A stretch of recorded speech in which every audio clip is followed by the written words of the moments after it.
లో చేనేతల సందర్భంగా కాంగ్రెస్ పార్టీ వారిని ఆహ్వానిస్తున్నాం.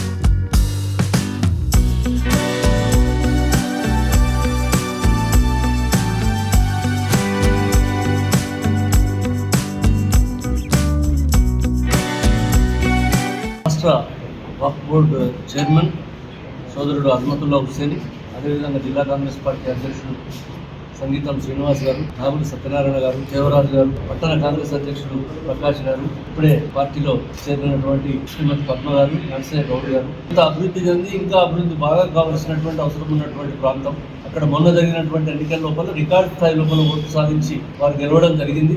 నేను అజ్మతుల్లా గారు మరి మేము అందరం కూడా ఆహ్వానించినాం, పార్టీలో వచ్చి చేరండి, పని చేయండి, అభివృద్ధి చేద్దాం అందరం కలిసి అన్నటువంటి మేము కోరినటువంటి సూచన మేరకు వాళ్ళంతా వారిని ఇద్దరు తర్వాత వారితో పాటు అనేక మంది అర్చరు 4,200 ఓట్ల ప్రజలందరూ కూడా అన్ని వర్గాల వారు కూడా ఈసారి నర్సగోడ్ని గెలిపించాలనేటువంటి ఒక నిర్ణయం తీసుకొని పనిచేసింది. కాబట్టి బహుశా వాళ్ళు వస్తున్నారంటే మేము వాళ్ళందరం కలిస్తే గ్రామం యొక్క అభివృద్ధి చేయగలుగుతాము. అజ్మతుల్లా హుస్సేని గారి ప్రభుత్వంలో ఉన్నారు, రాష్ట్ర వక్ఫ్ బోర్డు చైర్మన్గా మేము కూడా పార్టీలో ఉన్నాం కాబట్టి చేద్దామనేటువంటి సూచన మేరకు వచ్చినందుకు వాళ్ళందరికీ కూడా ఒకసారి నేను స్వాగతం తెలియజేస్తాను.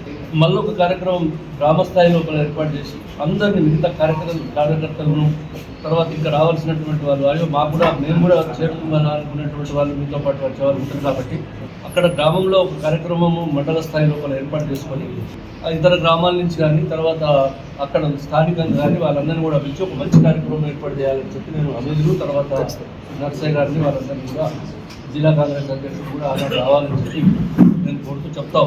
ఇవాళ ఉన్నటువంటి రాజకీయాలు అసెంబ్లీ సమావేశాలు జరుగుతున్నాయి.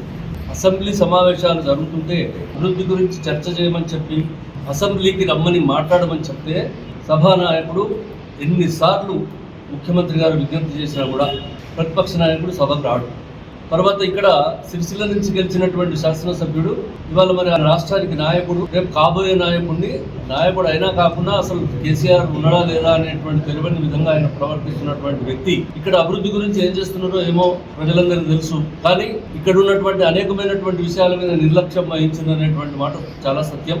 9వ ప్యాకేజ్ విషయం లోపల కానీ నేను చెప్పుకుంటూ పోతే చాలా విషయాలు వస్తాయి. మరీ ముఖ్యంగా రైతులకు కావాల్సినటువంటి 9th ప్యాకేజ్ విషయం ఇవాళ చాలా సీరియస్ ఇష్యూ. ఇటీవల నీటిపారుదల శాఖ మంత్రి గారితో ఇతర వాళ్ళందరితో కూడా 10-11 ప్యాకేజీలు కంప్లీట్ అయినాయి, మా 9వ ప్యాకేజ్ కంప్లీట్ కావాలని చెప్పి మేము కోరడం జరిగింది. రేవంత్ రెడ్డి గారు ముఖ్యమంత్రిగా బాధ్యతలు చేపట్టిన తర్వాత కాంగ్రెస్ పార్టీ ప్రభుత్వం తెలంగాణలో బాధ్యతలు చేపట్టిన తర్వాత బడుగు బలహీన వర్గాల యొక్క అభ్యున్నతి ధ్యేయంగా 6 గ్యారంటీలను ఒక్కొక్కటిగా నెరవేరుస్తూ ఈ రోజు కాంగ్రెస్ పార్టీ అంటే బడుగు బలహీన వర్గాల పార్టీ.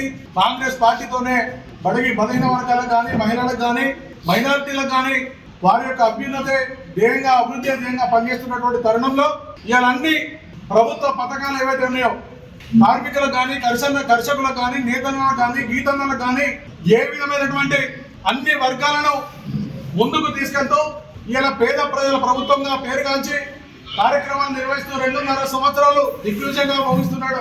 కార్యక్రమాలు చేపట్టుకుంటూ ముందుకు పోతున్నటువంటి తరుణంలో కాంగ్రెస్ పార్టీ చేస్తున్నటువంటి అభివృద్ధి కార్యక్రమాలు కానీ పథకాలే కానీ చేసేటువంటి కార్యక్రమాలు గత ప్రభుత్వానికి ఈ ప్రభుత్వానికి ఉన్నటువంటి తేడా గమనించి ఇలా ప్రజలందరూ కూడా మొన్నటి సర్పంచ్ ఎలక్షన్ లో 85% పైగా ఇలా కాంగ్రెస్ పార్టీకి మొగ్గు చూపినటువంటి తరుణంలో, అలాగే మొన్నటి మున్సిపల్ ఎన్నికలలో కూడా 92% మున్సిపల్ ఎన్నికలు కాంగ్రెస్ పార్టీ వైపు కాంగ్రెస్ పార్టీ ఎన్నుకోవడం, కాంగ్రెస్ పార్టీ కార్యకర్తలు కాంగ్రెస్ పార్టీ నాయకులను ఎన్నుకోవడం, 92 మున్సిపల్లో ఇలా కాంగ్రెస్ పార్టీ భాగం వేయడం, ఈ విధంగా కాంగ్రెస్ పార్టీ ప్రజల్లో ముందుకు సాగుతున్న తరుణంలో ఈ రోజు రాజన్న సిరిసిల్ల జిల్లాలోని గంభీరపేట మేజర్ గ్రామ పంచాయతీ 3 సార్లు 3వ సారి సర్పంచ్గా, అంతకుముందు జడ్పీటీసీగా కానీ ఎంపీటీసీగా కానీ వారి భర్త మల్లుగారి నరసాయి గౌడ్ గారు, వారు కూడా జడ్పీటీసీగా, సర్పంచ్గా, ఎంపీటీసీగా ఈ విధంగా ఎన్నో పదవులు ప్రజాసేవలో ముందుండి స్థానిక సంస్థలలో అక్కడ గ్రామ అభివృద్ధికి కానీ మండలంలో అభివృద్ధి కోసం ప్రజల కోసం సేవ చేసినటువంటి తరుణంలో మళ్ళీ కాంగ్రెస్ పార్టీతోనే అభివృద్ధి సాధ్యం. కాంగ్రెస్ పార్టీ చేస్తున్నటువంటి ఏవైతే అభివృద్ధి పనులు కానీ లేకుంటే పథకాలు కానీ ఇవన్నిటికీ ఆకర్షిస్తున్నాయి. మేము సైతం కాంగ్రెస్ పార్టీలో మా పాత్ర కూడా ఉంటది, మేము కాంగ్రెస్ పార్టీకి వస్తామని చెప్పి ఈ రోజు రాష్ట్ర వక్ఫ్ బోర్డు చైర్మన్ అజ్మతుల్లా హుస్సేన్ గారు కానీ, అలాగే స్థానిక గంభీరావుపేట వాస్తవ్యులు మాజీ శాసనసభ్యులు, ప్రస్తుత టీపీసీసీ అఫీషియల్ స్పోక్స్ పర్సన్ పెద్దలు మృత్యుంజయ్ గారు, వారి యొక్క ఈ కాంగ్రెస్ పార్టీకి ఆకర్షితులై మేము సైతం కాంగ్రెస్ పార్టీలో ఉంటామని చెప్పి కాంగ్రెస్ పార్టీలో ఈ రోజు వచ్చినందుకు వారికి జిల్లా కాంగ్రెస్ పార్టీ పక్షాన వారికి స్వాగతం, సుస్వాగతం. వారితో పాటు వారి వార్డు సభ్యులు కానీ ఇతరత సామాజిక సేవలో ఉన్నటువంటి వాళ్ళందరూ కూడా ఈ రోజు కాంగ్రెస్ పార్టీకి రావడం ఇది ఒక శుభ సూచకమైనటువంటి విషయాన్ని తెలియజేసుకుంటూ రాబోయే కాలంలో సిరిసిల్ల నియోజకవర్గంలో మళ్ళీ ఈ నియోజకవర్గంలో కాంగ్రెస్ పార్టీ పాగా వేసి రేపు ఎన్నికలలో వచ్చేటటువంటి 29 ఎన్నికలలో ఖచ్చితంగా కాంగ్రెస్ పార్టీ శాసనసభ్యులుగా ఇక్కడ కాంగ్రెస్ పార్టీ ఎమ్మెల్యే ఉంటాడని తెలియజేసుకుంటూ ఆ విధంగా ముందుకు సాగుతామని తెలియజేసుకుంటూ ఇప్పుడు పార్టీలో చేరినటువంటి వీరందరూ కూడా జిల్లా కాంగ్రెస్ పార్టీ పక్షాన వారందరికీ కూడా మేము స్వాగతం, సుస్వాగతం తెలుపుతా ఉన్నాం. శ్రీనివాస్ గారు, ప్రదేశ్ కాంగ్రెస్ కమిటీ అధికార ప్రతినిధి పెద్దలు ముత్తుజం గారు, మాజీ జిల్లా కాంగ్రెస్ కమిటీ అధ్యక్షులు, ప్రస్తుత జిల్లా లైబ్రరీ చైర్మన్ పెద్దలు నాలుగు సత్యనారాయణ గౌడ్ గారు, అదేవిధంగా టౌన్ ప్రెసిడెంట్, జిల్లా అనుబంధ సంస్థ అధ్యక్షులు, బ్లాక్ కాంగ్రెస్ కమిటీ అధ్యక్షులు, మండల్ కాంగ్రెస్ కమిటీ అధ్యక్షులు అందరికీ ఈరోజు ఈ కార్యక్రమానికి స్వాగతిస్తూ, ఈరోజు నేటివ్ ప్లేస్ నా సొంత పుట్టి పెరిగిన గ్రామం గంభీరావుపేట గ్రామానికి చెందినటువంటి సర్పంచ్ వారితో పాటు వారి హస్బెండ్ కానివ్వండి, అదే వారితో పాటు గెలిచినటువంటి వార్డు మెంబర్లు ప్రజా పాలనకు ఆకర్షితులై ప్రజల ద్వారా ఎన్నుకోబడ్డటువంటి సర్పంచ్లు, వార్డు మెంబర్లు, రాష్ట్ర ముఖ్యమంత్రి రేవంత్ రెడ్డి గారి ప్రజా పాలన, రాష్ట్ర కాంగ్రెస్ పార్టీ రథసారథి మహేష్ కుమార్ గౌడ్ గారు కానివ్వండి, అదేవిధంగా జాతీయ మనందరి నాయకులు రాహుల్ గాంధీ గారితో ఆకర్షితులై వారు ఈరోజు ప్రజలకు మేలు చేయడానికి రాష్ట్ర ప్రభుత్వ అభివృద్ధి సంక్షేమ పథకాలు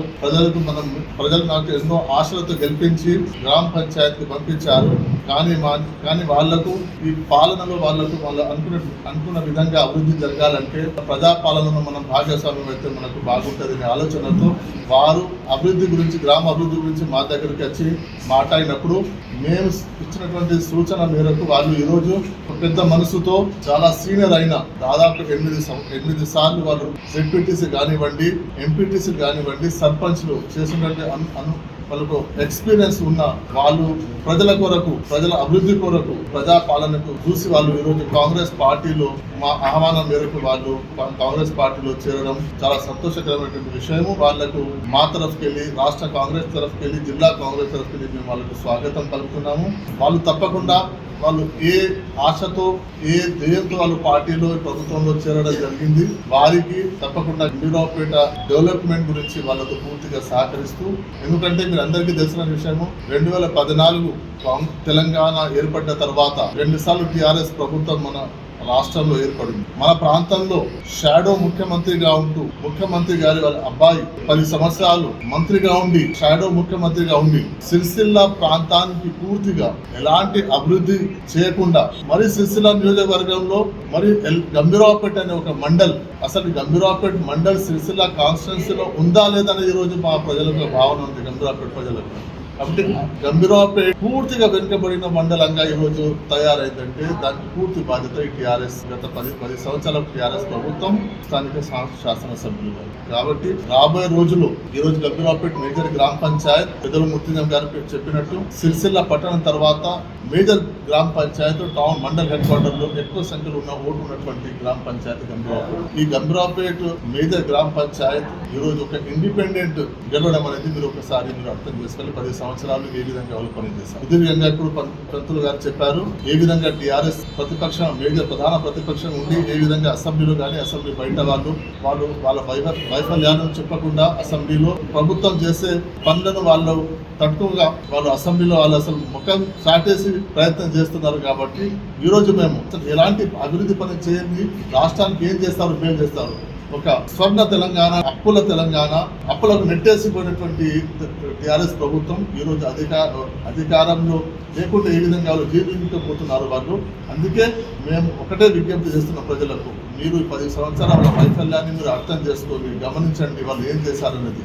ప్రజల ప్రభుత్వం నుండి అండగా నిలవండి. ఈరోజు మహిళలకు కానివ్వండి, యువకులకు కానివ్వండి, రైతాంగానికి కానివ్వండి, బడుగు బలహీన వర్గాలకు కానివ్వండి, మైనార్టీల సంక్షేమం గురించి రాష్ట్ర ప్రభుత్వం పనిచేస్తుంది. మరి ముఖ్యంగా రేవంత్ రెడ్డి గారు పనిచేస్తున్నాము. వారికి ఆకర్షణలై ఈరోజు పెద్ద సంఖ్యలో సర్పంచ్లు, వార్డు మెంబర్లు, మరీ ముఖ్యంగా గంభీరావుపేటకి సంబంధించినటువంటి గ్రామంలో రాబోయే రోజుల్లో ఇంకా కొంతమంది సర్పంచ్లు, వార్డు మెంబర్లు కాంగ్రెస్ పార్టీలో జాయిన్ కావడానికి ముందుకొస్తున్నారు. ఈ అభివృద్ధి బాటలో కాంగ్రెస్ పార్టీ వీళ్ళకు నడిపిస్తూ వీళ్ళకు ముందుకు తీసుకెళ్తుంది. వీళ్ళు ఏ ధ్యేయంతో, ఏ వాగ్దానాలతో పబ్లిక్ పోయి వాళ్ళు గెలిచి వచ్చారో వాటిని పూర్తిగా అభివృద్ధి పనులు చేసే బాధ్యత మేము తీసుకుంటాము. వాళ్ళకి అండగా మేము ఉంటాము.